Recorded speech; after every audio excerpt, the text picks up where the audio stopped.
Bismillahirrahmanirrahim. Assalamualaikum warahmatullahi wabarakatuh. Alhamdulillahi rabbil alamin. Asyhadu an la ilaha illallah wahdahu la syarikalah wa asyhadu anna Muhammadan abduhu wa rasuluhu la nabiyya wa la rasula ba'dah. Allahumma salli ala Muhammad wa ala alihi wa ashabihi ajma'in. La haula wa la quwwata illa billahil aliyyil azim. Ya ayyuhalladzina amanu taqullaha wa qulu qawlan sadida yuslih lakum a'malakum wa yaghfir lakum dhunubakum wa man yuti'illaha wa rasulahu faqad faza fawzan 'azima.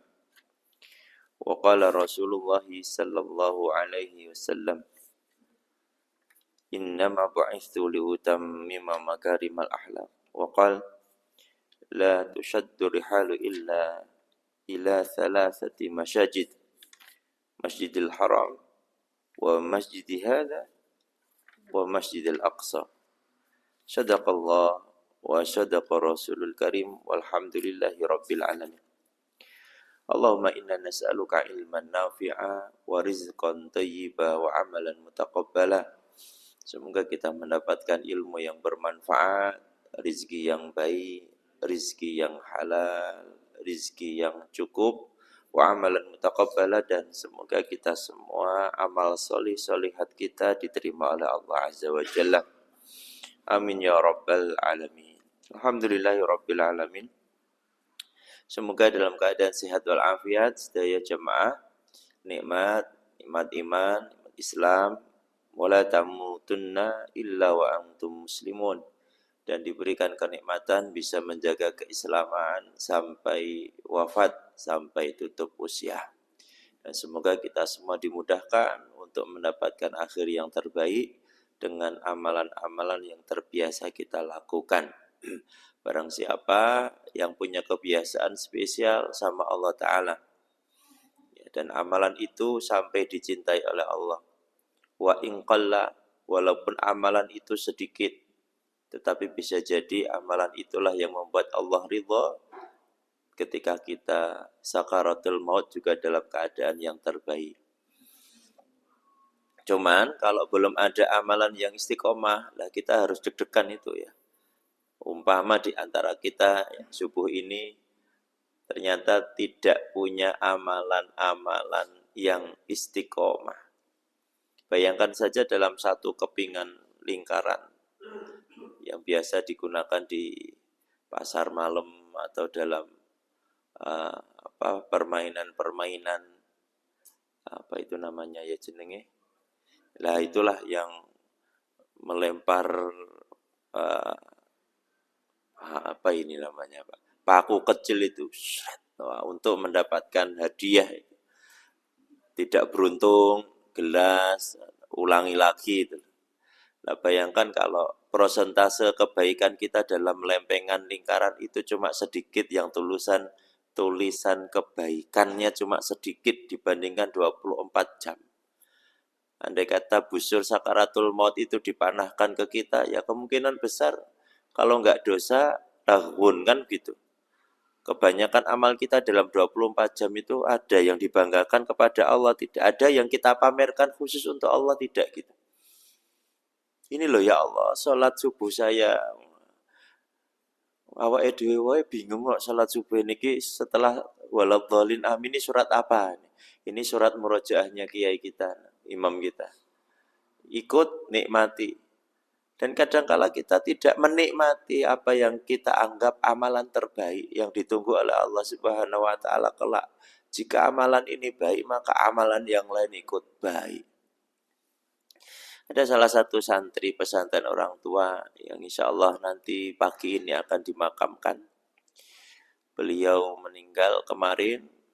Dalam cerita ada dua. Yang pertama sudah meninggal saat naik motor. Jadi pas naik motor itu sudah sakaratul maut, lalu terjatuh. Cerita yang kedua karena ada riwayat jantung, sehingga ketika di motor itu beliau mau pulang ke rumah jajar, jantung, akhirnya secara catatan dianggap kecelakaan tunggal. Ya Allahumma ighfir lahu warhamhu wa'afi wa'fu anhu akrim nuzulahu. Allahumma la tahrimna ajrahu wa la taftinna ba'dahu waghfir lana walahu. Dalam keadaan apapun kita berharap sakaratul maut kita dalam keadaan terbaik. Cuman kisi-kisinya Bapak Ibu sekalian, lah kalau tidak ada yang dibanggakan dalam amal soleh kita, lalu kita tidak pernah sampaikan kepada Allah, ini loh ya Allah amalan saya, wafatkanlah saya pas melakukan amalan ini, lalu nanti bagaimana? Apa yang mau kita banggakan sama Allah? Dalam 24 jam itu kan tidurnya wes 6 jam.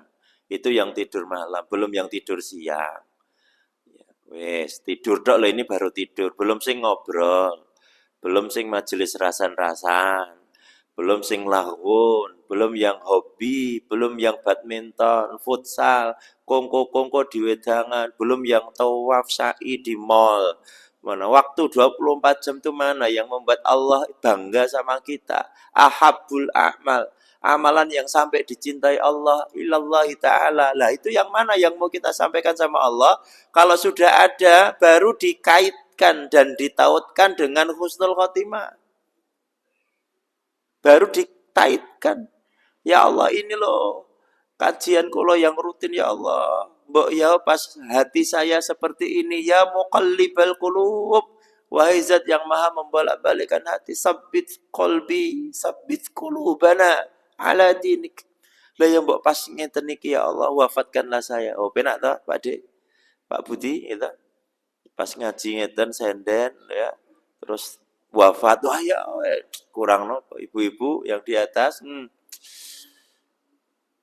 Ada yang dibanggakan dulu, lalu biasakan minta doa yang berkaitan dengan husnul khotimah. Kita terlalu universal untuk minta itu. Masih ingat enggak Bapak Ibu kalau minta dunia spesifik toh kita Bapak? Cedok, minta anak lanangnya cedok, anak wedok cedok, sekolahnya cedok. Ya Allah masukkan di fakultas ini. Ikhtiar kita sungguh-sungguh fokus ke situ. Pingin usahanya lancar, doanya lancar, ikhtiarnya ya lancar. Lah kok pas doa husnul khotimah ya gur husnul khotimah. Tidak ada waktu dan tempat spesifik yang panjenengan panjatkan sama Allah. Tadi imam kita melantunkan ud'uni astajib lakum. Dengar Bapak Ibu. Setiap doa yang dipanjatkan kepadaku kata Allah astajib lakum, akan aku kabulkan. Makna kabulkan di sini ada 3 Bapak Ibu. Yang pertama sesuai dengan yang dipinta. Minta alpat, metu alpat. Minta rumah tingkat, metu rumah tingkat. Minta uang banyak, metu uang banyak. Yang pertama dikabulkan sesuai yang diminta. Yang kedua dikabulkan, tetapi lebih baik daripada yang diminta. Yang poin kedua ini banyak yang tidak bersyukur sama Allah. Ya Allah, saya ingin Innovaribon. Innovaribon ya Bu ya. Ojo nyicil. Nek ora kuat nyicil ya pick up sih. Apa adanya. Woi ternyata saat berusaha untuk mendapatkan Innovaribon itu Allah kasih yang lebih baik dalam bentuk kesehatan. Pas nabung meh tumbah Innovaribon, ternyata terkena jantung, Wak. Wah, ya cek nabung go Innovat, ya cek belajar untuk menyembuhkan sakit jantungnya. Ternyata harus operasi besar dan uang yang dikeluarkan itu lebih besar daripada beli Innovaribon. Ngono ya lupa bersyukur sama Allah. Setelah sembuh sehat, ijik ya Allah kok Innovaribonnya belum datang. Padahal sudah diganti Allah dengan yang lebih baik, yang lebih menguntungkan kita di dunia. Yang ketiga, astajib lakum tidak mesti diberikan di dunia. Dan bahkan ketika orang-orang yang beriman tahu, ini coba. Ketika orang-orang yang beriman tahu bahasanya besok setelah yaumil hisab, setelah dihitung semua amal soleh kita, lalu ada satu pahala yang dititipkan Allah kepada kita. Konversi namanya. Dari doa-doa yang tidak dikabulkan Allah di dunia. Menjadi timbangan amal kebaikan. Dan jika mereka tahu, maka kebanyakan dari mereka ketika doa sama Allah, ditutup dengan jangan kabulkan di dunia ya Allah. Kalau tahu. Kalau tahu besok di akhirat kita butuh tambahan timbangan amal supaya tidak transit di nar.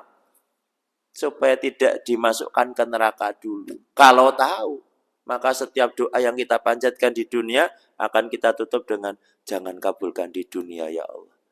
Berikanlah aku pahala terbaik di akhirat. Maka banyak-banyak berdoa ibu bapak rahimani rahimakumullah. Minimal ada satu kebaikan yang akan kita unduh di akhirat. Yaitu pahala-pahala yang wewenang jumlahnya hanya Allah yang tahu. Coba kalau kita nanti kurang 70 kg kebaikan.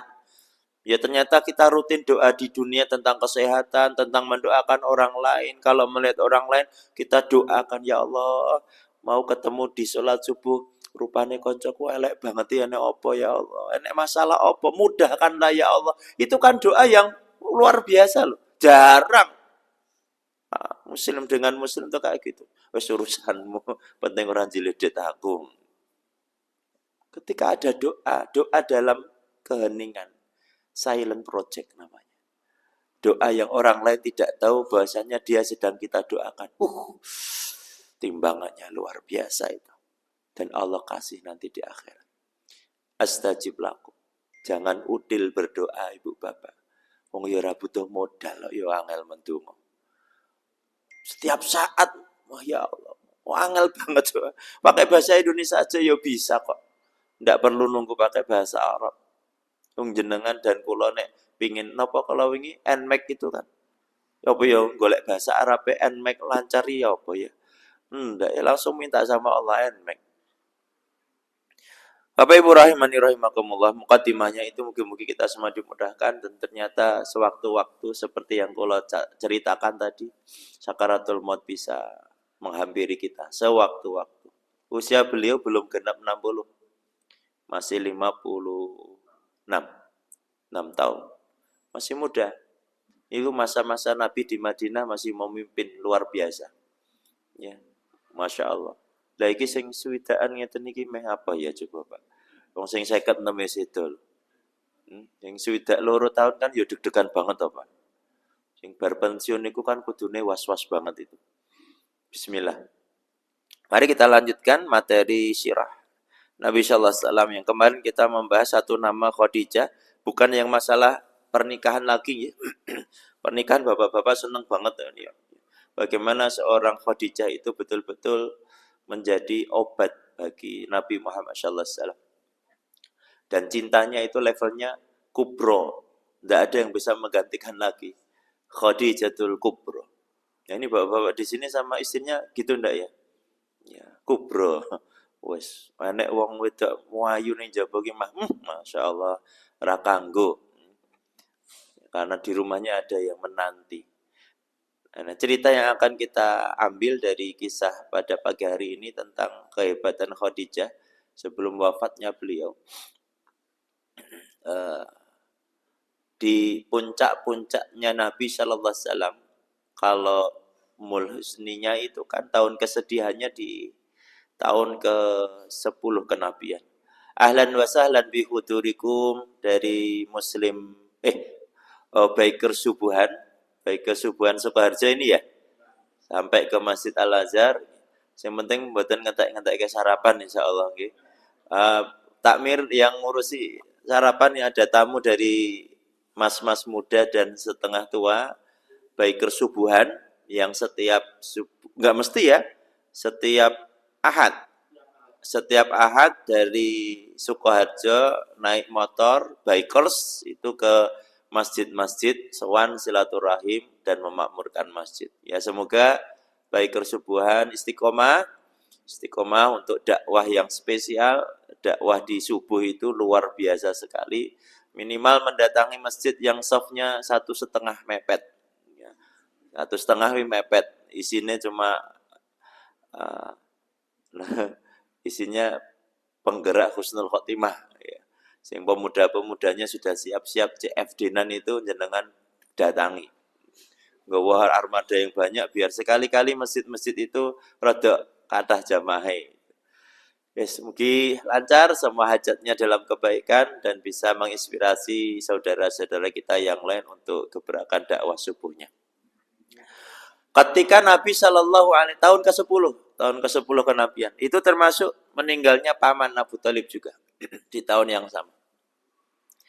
Nah, ini cerita yang luar biasa untuk bisa kita implementasikan dalam kehidupan sehari-hari yang masyhur ketika Khadijah memeluk Nabi Shallallahu Alaihi Wasallam ketika Nabi gundah gulana sedih deg-degan dredeg gemetar.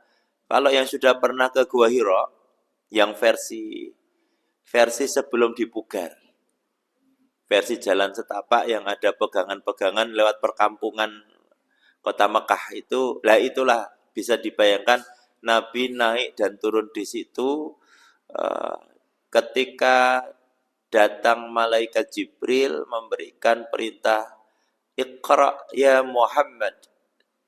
Iqra ya Muhammad. Iqra ma ana biqari. Apa sing diwaca Nabi? Nabi bingung itu. Ya. Sampai turun dari Gua Hira dengan jalan seperti itu, tetapi dalam riwayat Nabi takut, tergesa-gesa, merinding, dan setelah kula ukur jarak asli dari kediaman Nabi, ya sampai ke Gua Hira, itu kalau jalan kaki lah, duh banget Pak, jauh sekali. Yang naik taksi itu butuh waktu 20 sampai 30 menit. Dan itu orang Arab kalau naik, bukan orang Arab ya, orang Mekah. Orang Mekah asli itu kalau naik mobil sana, wah, rodok deg-degi, Pak. Buanter-buanter itu. Jauh. Besok ke sana semua insya Allah ya. Jabal Nur, ya, napak tilas Nabi Sallallahu Alaihi Wasallam. Yang penting pingin dulu ya. Yang tidak mampu, yang merasa tidak mampu, yang belum istita'ah, syaratnya satu, pingin dulu. Sing jadi masalah itu pas merasa tidak mampu terus jadi ora pingin. Walaupun sing mampu pun banyak sing ora pingin. Nah kan yo nganyel gitu. Ijik investasi, terus ijik nabung, terus ijik ngumpul ke emas antam, terus ngantek 74 kilogram. Ngono ya ora taubat. Ngumpul ke terus. Nabi aja udah bilang kok. Nanti datang manusia yang kalau sudah punya emas 1 gunung Uhud, ku isa emasnya ku belum entek we, jek golek isa gunung Uhud meneh. Udah harta itu tidak akan pernah habis. Pokoknya nek wis duwe duit, orang duwe duit, pingin dulu aja. La yahtasib. Duyufur Rahman. Undangan spesial dari Allah itu la yahtasib. Allah suka panggil, selesai. Banyak kan cerita itu ya. Ya, cleaning service masjid ya. Sing cuma dikasih jazakumullah khairul jaza, kayak pengabdian. Guru-guru ngaji di pelosok ada 2 tuh yang Wonogiri Tontro, tumpaane pit jengki, ya kemana-mana. Anaknya 3 kecil-kecil, ngontrak. Ya ora mengeluh beliau selama kenal dengan kula, ya ora enek duit ora aku bonse ngono ya ora. Padahal kami lihat, ya Allah, itu butuh uang untuk operasional sehari-hari. Malah ya sing tumpakane gagah-gagah. Jule setan, dinggo anu lho ya iki kudune X-Make didol iso nutup apa-apa lho asine. Tapi yang naiknya jengki, no, itu nikmat. Ya memang kalau Allah cukupkan itu ya semuanya cukup sebetulnya. Karena nafsu kita saja yang membuat kita itu kurang dalam hidup ini. Betul enggak Bapak Ibu? Wah nikmat. Dia itu kalau ngaji ya jauh ba'da asar, ada yang tempatnya 30 menitan naik jengki sampai ke surau itu ya kundurikur jazakumullah terdigawani roti ngoten niku. Kalah karo guru les bahasa Inggris, guru matematika, bahkan guru kirik, ngertos guru kirik. Guru ngajari herder itu per pertemuan yang profesional itu 1,5 juta. 1,5 sampai 2 jam pertemuan. Ngajari kira untuk 2 yuto. Kok kita ngundang guru ngaji kok jazakumullah khairul jaza, kan nganyel ke banget. Sing kesindir ya ben tenanan. Kita mengeluarkan harta di situ itu akhirat banget. Ojo terus dalil-dalil ngajar ngaji kok golek duit tuh. Ih, anyel kula. Oh, sugih ngoten ajeng kula biayai kabeh guru-guru ngaji niku. Tukoke NMAX kabeh ben ngajine iso teng pundi-pundi. Coba bayangke. Dan yang nyupport kayak gitu tuh masih sedikit. Tapi nek bongsone pembangunan masjid, wah, kula bangun masjid 350 juta. Niku cuma ra nganti sebulan nutup. Semangat wakaf-wakaf seperti itu. Tapi lupa kita memuliakan orang-orang solih yang membuat anak-anak kita, penerus-penerus kita besok juga jadi solih. Udil, akeh sing udil. Tuh, monggo sing punya momen untuk mengumpulkan circle-circle ahliya ibad. Banyak sekali orang-orang yang belum kita sentuh. Lanjut, berarti Nabi jalan kaki itu panjang jaraknya deg-degan. Takut ketuk pintu sampai rumah, istri menyambut, ndak tanya Bapak Ibu. Ah ngopo? Bojoku ngopo? Apa? Ndak. Diem. Mendengarkan apa yang disampaikan oleh Rasulullah. Dan yang dilakukan Khadijah itu memeluk Nabi Shallallahu Alaihi Wasallam. Dan dalam riwayat ini, Nabi itu langsung tenang. Nikmat. Khadijatul Kubro. Ini baru satu dari banyak hal nggih. Lah Bapak pripun nek kundur kerja mumet pripun yang digoleki sinten? Bojone sik nggih. Ah buka pintu nonton bojone langsung adem. Wah, alhamdulillah. Napa malah medal? Ndelok bojo malah tambah mumet. Ibu-ibu mau jadi Khadijah masa kini? Kalau suami pulang wajahnya yang ceria. Walaupun rumah berantakan, walaupun banyak PR, tapi suami buka pintu senyum. Khadijah masa kini itu dibutuhkan laki-laki solih akhir zaman. Biar mereka minimal terhindari dari godaan di luar rumah. Ibu bapak rahimani rahimakumullah. Pada tahun kesedihan itu Nabi Sallallahu Alaihi Wasallam fitrah manusianya muncul Bapak Ibu. Nabi itu ya manusia biasa. Yang tidak bisa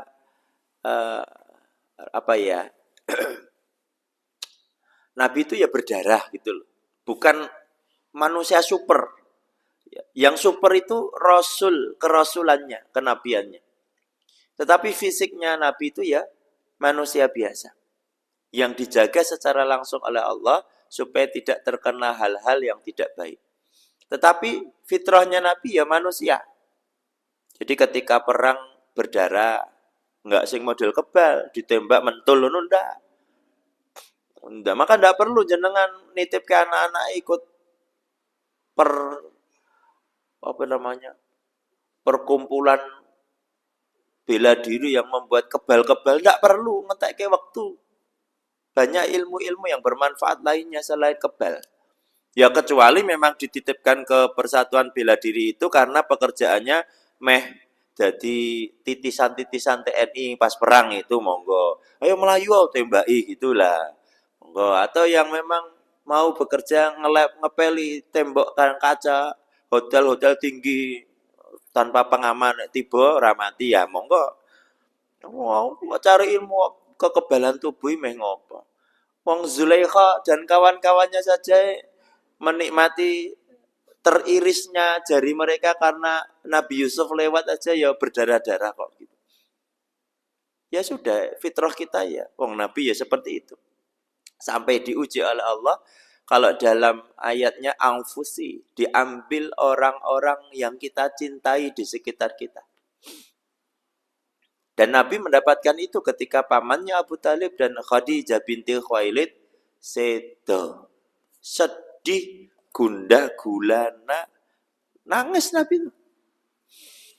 Lalu sampai pada fase di mana Nabi itu deg-degan banget. Kenapa? Karena benteng-benteng pertahanan Nabi dalam dakwah itu wafat.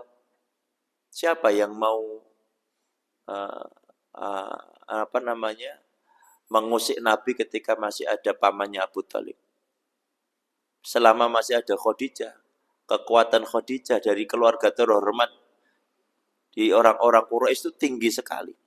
Khadijah itu wanita yang pernah dilamar oleh Abu Jahal, Ibu Bapak. Amr bin Hisham. Udah pernah dilamar. Dan ketika yang ngelamar Khadijah setelah ditolak, Khadijah menolak Amr bin Hisham, itu lamarannya dari Nabi sallallahu alaihi wasallam. Lalu Amr bin Hisham bagaimana, cemburu? Enggak. Karena saat itu Nabi belum diangkat menjadi Rasul. Di usia 25 tahun itu Nabi masih disegani oleh semua suku dan kabilah di Mekah. Pun termasuk Amr bin Hisham.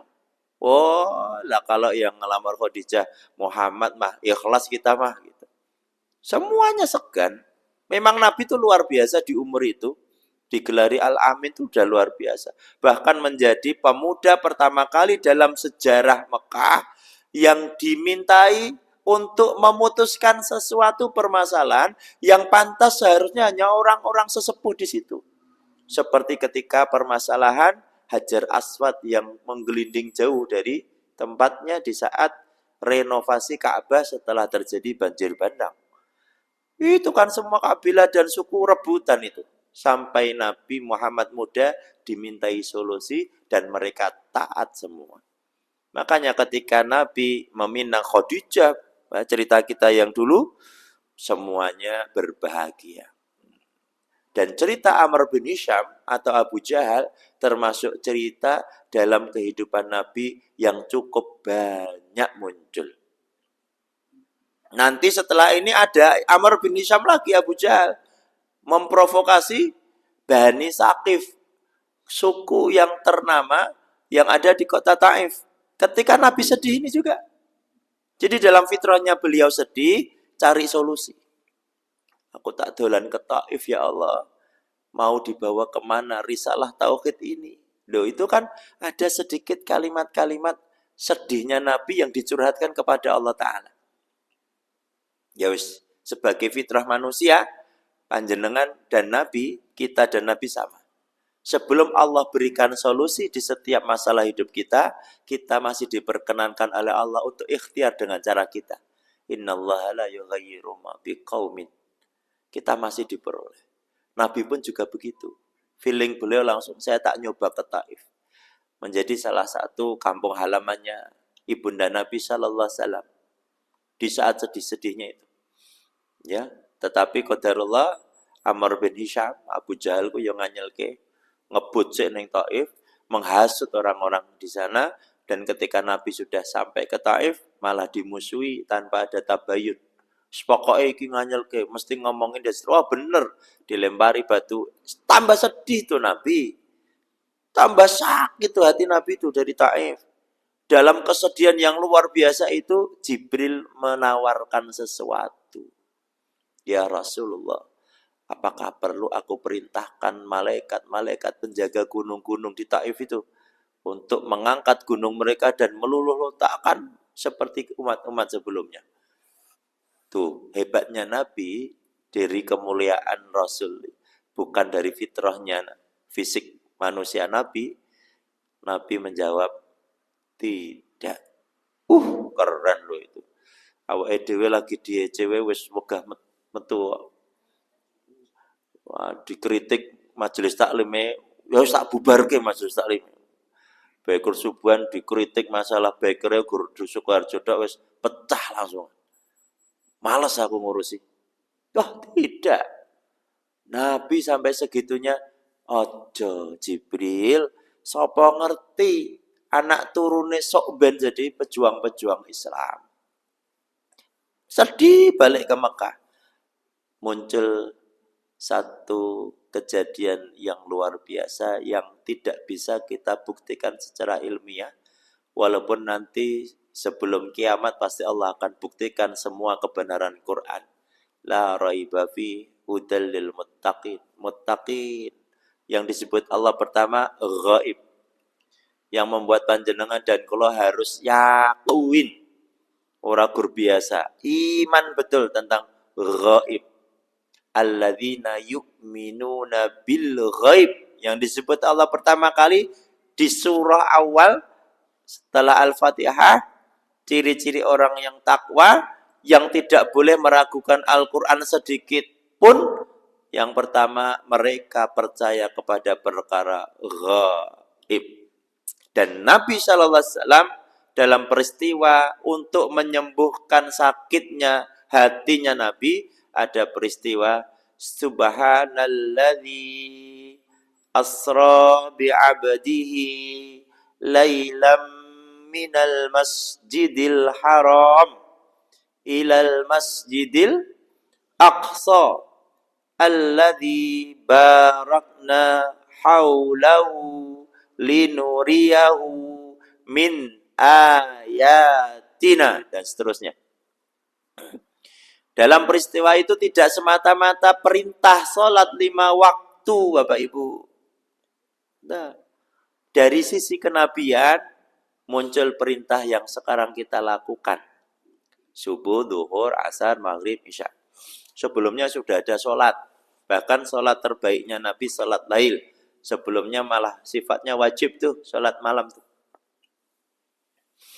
Muncul perintah 5 waktu. Tetapi di sisi fitrah manusianya Nabi, Isra wal Mi'raj adalah obat terbaik untuk hati beliau yang sedang sedih, Ibu Bapak. Jadi diberangkatkan Nabi dalam satu malam yang spesial, melihat sesuatu yang belum pernah beliau lihat, bertemu dengan para nabi dan rasul, bisa sholat berjamaah dengan mereka, menembus langit pertama, kedua, ketiga, keempat, kelima, keenam, langsung bertemu Allah Azza wa Jalla, ditunjukkan surga, bagaimana azab kubur, alam barzah, gaib semua itu, Ibu Bapak. Alladzina yu'minuna bil ghaib, dan kita disuruh percaya itu semua. Iman. Langsung urusan dunia selesai. Hati Nabi siap berdakwah lagi. Bahkan pulang dari Isra Mi'raj ketemu meneh karo jenenge Amr bin Hisham. Coba Pak. Ini kan ceritanya keren banget. Wis jenenge Abu Jahal, tapi kok metu terus dalam cerita Nabi. Ini pelajaran. Dan panjenengan kira yang pertama kali mendengarkan cerita Isra Mi'raj itu Abu Bakar. Enggak, Abu Jahal. Amr bin Hisham, mau jenenge Nabi. Gimana ya orang kalau bahagia itu pinginnya cerita. Dan ketika turun di sekitar Ka'bah, sing enek sing inguk-inguk niku Abu Jahal, Bapak Ibu. Ya enek apa Muhammad ning kene. Walah, karena ada pertanyaannya Nabi langsung cerita dengan cerita yang menggebu-gebu dengan nikmatnya Isra Mi'raj. Aku naik ini ketemu ini. Oh, wah, ini Abu Jahal bilang ya, wah, iwang mulai stres iki. Berdi hilang sekutu, wafat Khadijah, pelindung beliau nggak ada, Abu Talib. Orang-orang Quraisy makin berani untuk memerangi Nabi. Wah, itu stres iki. Ini bahasa saya ya. Wah, gampang ngeremuke iki hari iki selesai. Apa gimana ceritanya? Nah, Abu Amr bin Hisham tanya, apa ceritanya? Wah, orang mungkin banget iki. Wah, ngawur iki. Wah, cerita ini di bukit apa namanya, Pak? Ada yang apa? Nabi ngomong itu niki nanti diminta oleh Abu Jahal dan kawan-kawan Quraisy untuk berdiri di tempat yang dimana biasa digunakan untuk woro-woro. Maklumat. Wahai penduduk Mekah, kalau ada orang yang bilang di sini nih, maka semuanya akan fokus. Namanya Bukit Kulo lali masalahnya. Qobais. Jadi ada bukit di mana kalau ngomong di situ tuh semua orang berkumpul, pasti ada berita penting. Nah, Abu Jahal dan kawan-kawannya minta Nabi untuk bercerita di situ. Yang membuat semua orang tidak akan percaya kepada cerita Nabi sallallahu alaihi wasallam. Keren banget cerita ini toh. Bahkan orang yang iman sama Islam itu deg-degan. Waduh.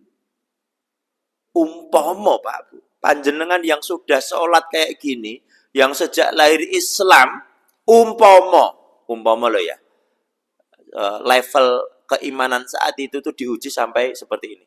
Umpomo panjenengan semua ini saya minta Doraemon untuk buka pintu kemana saja itu. Yuk kita masuk bareng-bareng ke zaman Nabi turun setelah Isra Mi'raj. Mungkin kita semua itu lebih mendukung Abu Jahal daripada Nabi sallallahu alaihi wasallam. Itu beratnya keimanan saat itu Bapak Ibu. Perkara yang gaib diimani saat itu. Bisa jadi kita itu alah cepede sing ora mungkin lah gitu. Nggak percaya sama cerita Nabi. Sampai ketika pemimpin-pemimpin Quraisy ini dua ide. Iki wong sing paling dekat dengan Nabi harus kita ceritakan. Siapa? Abu Bakar. Kayak lo sing paling kuat membela Nabi. Kudune nek cerita iki sampai ke dia selesai. Islam habis di sini. Wah. Tapi sebagian pemimpin ya wegah, ora sah. Entek kewe ning kene. Rasa dadak Abu Bakar, habiskan saja di sini. Ini mumpung kesempatan, enggak mungkin Muhammad itu dipercaya. Tapi jenenge wong ya Amr bin Hisham mana ya. Abu Jahal, ojo ya ben kelimake tenanan lah. Tiba-tiba sisan, hancur remo sisan. Ayo kita ke rumah Abu Bakar. Jadi ke rumah Abu. Nah inilah Allah Ta'ala. Cerita ini tuh luar biasa bagi kalau ya Allah tentang iman. Sampai di situ Abu Bakar kaget. Jarang-jarang saudagar Quraisy pemimpin-pemimpin itu dolan ning Abu Bakar semenjak masuk Islam. Dia jenenge dalam ekonomi embargo apa? Pokoknya dikucilkan. Boikot, ojo tuku saka nggone Abu Bakar. Quraisy itu. Lah ngopo ki kok dorene? Singkat cerita karena sudah mau jam 6, Abu Bakar itu niatnya dipameri kelemahannya Nabi, ceritanya gitu. Ya, ben Abu Bakar itu mendukung Quraisy. Weh, tak ceritanya Abu Bakar. Kamu sudah tahu ceritanya enggak? Apa? Bla bla bla bla bla. Wah, ceritanya menggebu-gebu. Abu Bakar merekam cerita itu lalu ditanya, "Bagaimana? Apakah kamu tetap mendukung Muhammad?" Apa jawaban Abu Bakar? Iya. Hah? Amr, wah iki piye iki?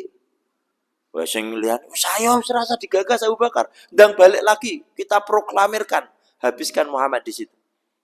Kok kamu gitu? Kenapa Abu Bakar? Intinya sampai pada satu kalimat masyhur yang luar biasa. Wahai orang-orang Quraisy, lihatlah di depan ini ada tembok warnanya putih. Kalian buktikan nih, warnanya apa nih? Putih. Dan saya tahu ini warnanya putih. Abu Bakar sampaikan itu biar mantep banget. Tembok ini warnanya putih, saya tahu warnanya putih dan kalian sepakat warnanya putih. Tapi jika Nabiku Muhammad SAW datang, lalu dia mengatakan tembok ini warnanya hitam Abu Bakar, maka aku akan mengatakan tembok ini warnanya hitam. Wah, gede-gede Quraisy. Wah, yang angel lagi. Wah, akhirnya mereka balik ke Qubais. Abu Bakar sudah punya strategi. Abu Bakar pingin disik. Iki bahaya ini kalau tidak saya datang ke sana. Intinya Abu Bakar sudah datang. Bayangkan panjenengan semua ini sedang mendengarkan kula tausiah. Pasti hadapnya ke kula toh. Kudune lo ya. Enek hadape ning mburi ya wallahu alam. Kudune kan lihat ke saya nih. Saya ngomong lihat saya. Tiba-tiba ada Abu Bakar datang ke sana. Iqbal gitu. Dengan suara agak lantang, jenengan tetap melihat saya apa pindah lihat ke belakang? Itu kejadian yang dilakukan oleh Abu Bakar untuk merusak fokusnya orang-orang yang sedang berkerumun mendengarkan cerita Isra Mi'raj. Ya Muhammad, ya Abu Bakar, lah lihat kabeh. Apakah engkau tadi malam ke Baitul Maqdis? Ya. Apakah apa yang diceritakan oleh Amr bin Hisham itu disampaikan di kerumunan itu dengan suara agak lantang supaya orang-orang itu melihat Abu Bakar. Setelah dekat dengan Nabi, Abu Bakar mengatakan, maka dari itu aku percaya apa yang engkau sampaikan. Wah, sing mulai bimbang tentang Rasul tambah kuat sekarang. Karena Abu Bakar yang bilang. Itu retorika. Orasinya Abu Bakar saat itu tuh luar biasa. Menguatkan hati muslimin saat itu. Sehingga bergelarlah Abu Bakar As-Siddiq. Membenarkan semua yang disampaikan oleh baginda Rasulullah Sallallahu Alaihi Wasallam. Wah, setelah itu banyak cerita mana yang asli nih. Padahal kita mau membahas Khadijah ya. Waduh, kita catat ini Al-Azhar. Tahun kesedihan belum selesai ya tentang Khadijah. Jadi setelah itu bergerak As-Siddiq.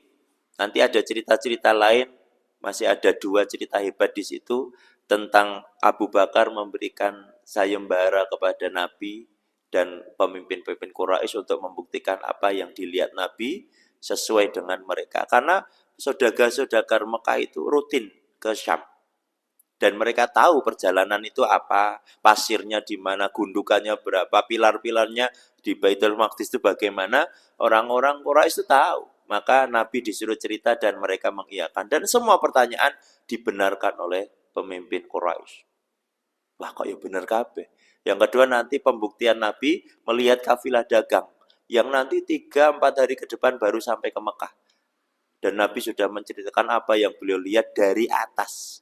Nanti ada cerita hewan yang tersesat, ya, keluar dari kafilah, lalu ciri-ciri kafilahnya, yang mimpin pakai kuda seperti apa, ontanya warnanya apa, membawa barang apa, nanti dibuktikan dalam perjalanan yang membuat sebagian besar orang-orang Quraisy percaya kepada Nabi Shallallahu Alaihi Wasallam. Kurang 7 menit syuruk, diistirahatkan dulu nggih. Terus habis itu monggo sarapan, bikers subuhan. Wah, ini enak, monggo siap-siap. Kula langsung persiapan untuk pindah tempat dulu. Barakallahu fikum ajmain wallahu a'lam bissawab. Allahumma ighfir lana wa li ikhwanina alladzina sabaquna bil iman wa la taj'al fi qulubina ghillan lil ladzina amanu rabbana innaka raufur rahim. Allahumma inna nas'aluka ilman nafi'a wa rizqan thayyiba wa amalan mutaqabbala. Allahumma inna nas'aluka al-husnal khatimah wa na'udzubika min su'il khatimah. Allahumma inna nas'aluka ridhaka wal jannah wa na'udzubika min sakhatika wan nar. Rabbana atina fid dunya hasanah wa fil akhirati hasanah wa qina adzabannar. Walhamdulillahi rabbil alamin. Wassalamualaikum warahmatullahi wabarakatuh.